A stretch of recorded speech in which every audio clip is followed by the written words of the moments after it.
Bismillahirrahmanirrahim. Dear students, Assalamu alaikum. Welcome to MTP. Myself, Engineer Said Shoaib, and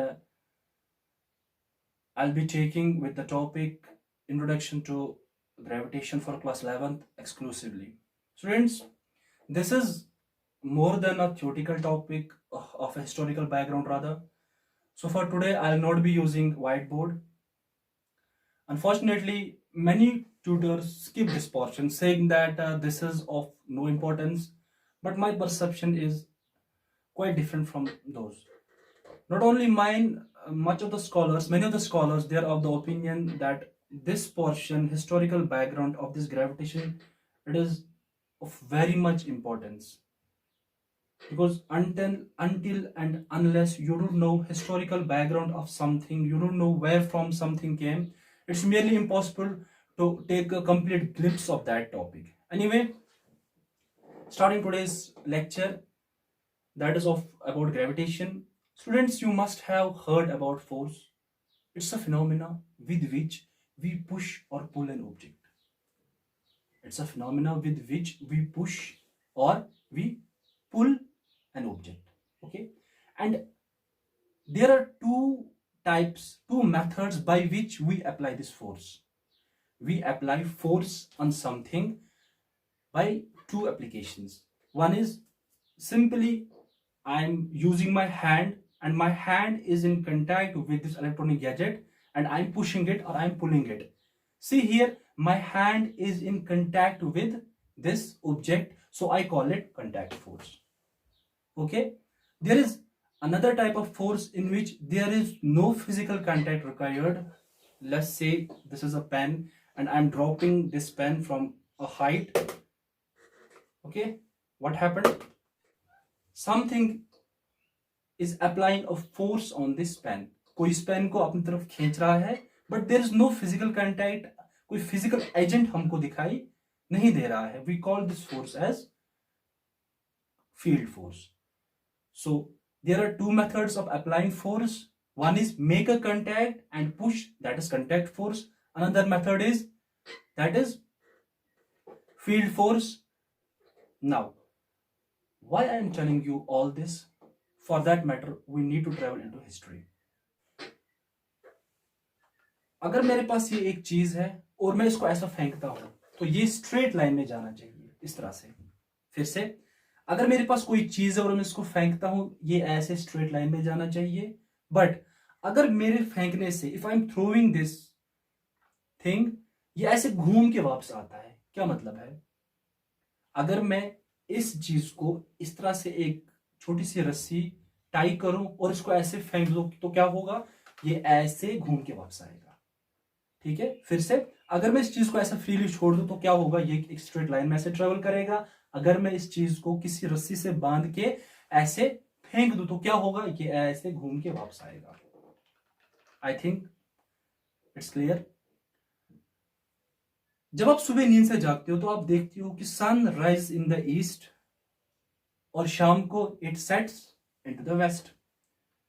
ठीक, जब सुबह फिर से दूसरे दिन नींद से जागते हो तो अगेन द सेम प्रोसेस. तो क्या लगता है? ये लगता है कि सन जो है ये ऐसे इस तरह से घूम रहा है. घूमेगा कैसे? ये कैसे, इसकी जो ये मोशन है इस तरह की, ये जो है कैसे होगा? ये ऐसा लग रहा है कि कोई रस्सी इसको अर्थ की तरफ खींचे हुए है. सम फोर्स इज देयर, कोई सेंट्रिपिटल फोर्स है जो इसको अर्थ की तरफ खींच रहा है और ये दूर जाना चाहता है लेकिन दूर जा नहीं पाता और ऐसे घूम के आता है. तो बराबर यही कंडीशन थी, यही सिचुएशन थी आज से 2000 साल पहले. In the second century it was Ptolemy, a scientist, जिन्होंने इस बात को कहा कि ऐसा लगता है कि जो अर्थ है ये बिल्कुल ये जो सन है ये ऐसे घूम के आता है. नॉट ओनली सन, जितने भी बाकी आप स्टार्स देखोगे तो लगता है अलॉन्ग विद मून कि सारे जो सेलेस्टियल बॉडीज है ऐसे घूम के इस तरह से अर्थ के ऐसे घूमते हैं. तो इसने कहा that this universe it is geocentric. Jio means earth and centric means जो कि सेंटर में हो, which is in the centre, eight the centre.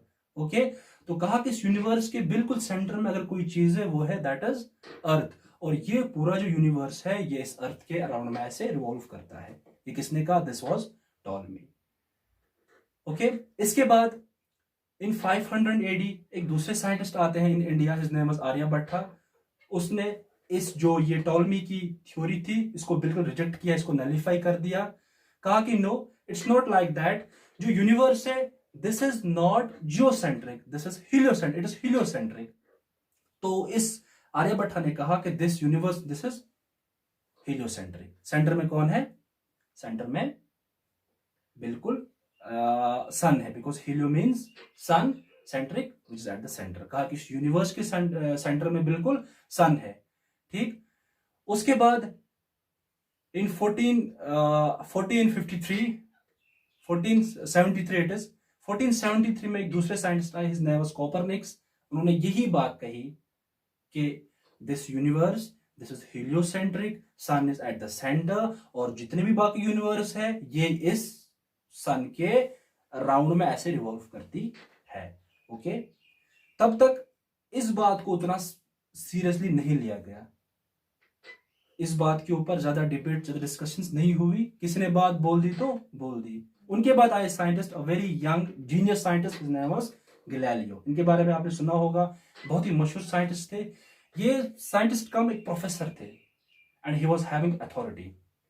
Authority कैसी कि जो कोई प्रोफेसर होता है, प्रोफेसर का क्या काम होता है, उनके पास एक वास्ट एरिया होता है जहां पर वो अपना इन्फ्लुएंस दिखा सके, क्योंकि उनके हाथ में कंट्रोल में बच्चे होते हैं और बच्चे फ्यूचर होते हैं।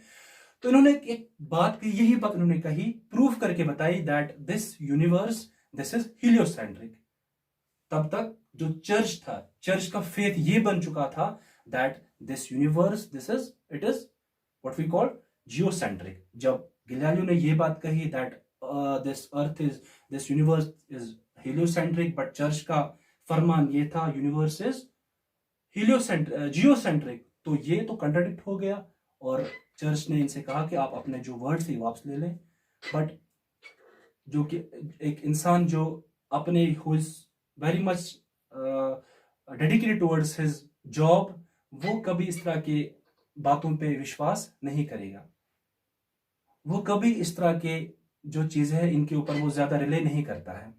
ठीक है, तो गैलीलियो ने क्या कहा, उसने बिल्कुल पहले तो कह दिया कि यस आप ही सही कह रहे हो, बट उनकी जो अंदर की तड़प थी उनको चुप रहने नहीं दिया। एंड एट लास्ट उनका एक बहुत ही बुरा एक अंजाम हुआ, कि जिसके बारे में मूवीज भी बन चुकी है और एक बुक्स में भी उनका आ चुका है। एनीवेज हमारा वो टॉपिक नहीं है, because we are not dealing with history, but यहाँ पर एक हिस्टोरिकल एक टच आया है, तो यहाँ पर बात कहनी थोड़ी सी जरूरी बनती है। एनीवे आगे बढ़ते हैं। उसके बाद गैलीलियो के बाद एक नेक्स्ट साइंटिस्ट था, his name was टाइको Brahe. टाइको Brahe एक बहुत ही यंग जीनियस साइंटिस्ट था, और इसका ग्रेविटेशन के अंदर, ग्रेविटेशन का जो टॉपिक है इसके ऊपर बहुत ज्यादा काम किया है। he did lot of things regarding this gravitation, टाइको Brahe ने, बट अनफॉर्चुनेटली he died। बहुत ही छोटी उम्र में इसका इंतकाल हो गया, ये मर गया। और इसने बहुत स्टडीज करी, इसके पास एक अपना एक टेलीस्कोप था, और उस टेलीस्कोप से इसने क्या किया, इसने डिफरेंट स्टार्स की पोजीशन देखी, टाइम देखी, उसका रिकॉर्ड करता गया।